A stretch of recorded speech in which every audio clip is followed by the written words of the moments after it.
I watched as much spring anime as I possibly could within 24 hours so that you don't have to. The Rising of the Shield Hero Season 2.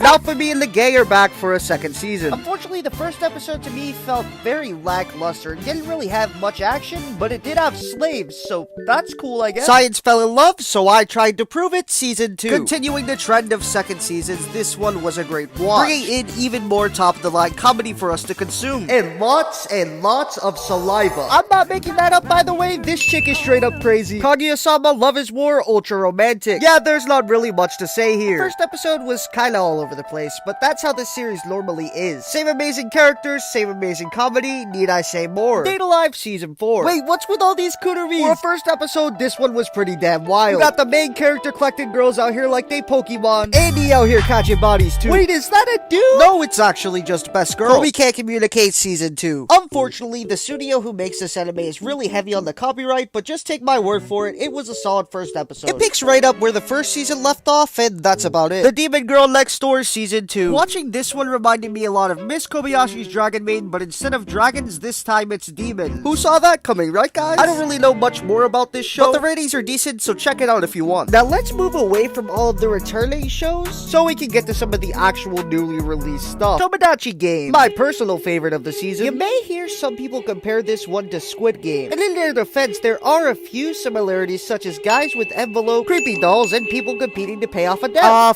It. This is basically just Squid Game the anime, but overall would highly recommend. Dance Soir. This one is about a young boy who goes by the name Junpei, and his goal is to become one of the best male ballet dancers, all while chasing the girl of his dreams, whose mom just happens to be a professional ballet teacher, but we won't talk about that. I'm quitting heroing. This is Leo, and at one point in his life he was known as the world's strongest hero.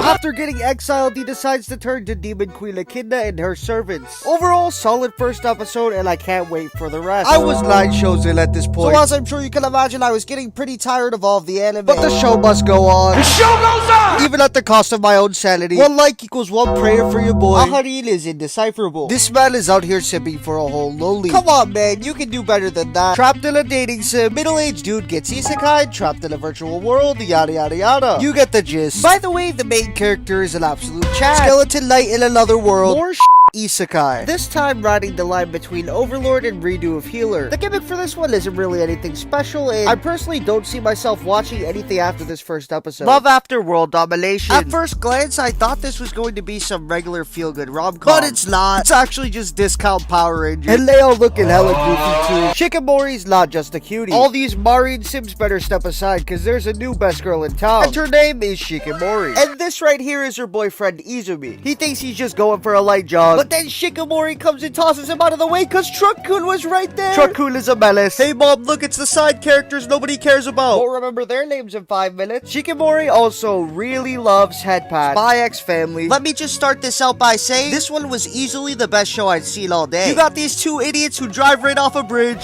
So as y'all can probably guess, the main character to this one is a spy, and his mission requires he adopt a child as well as get a wife.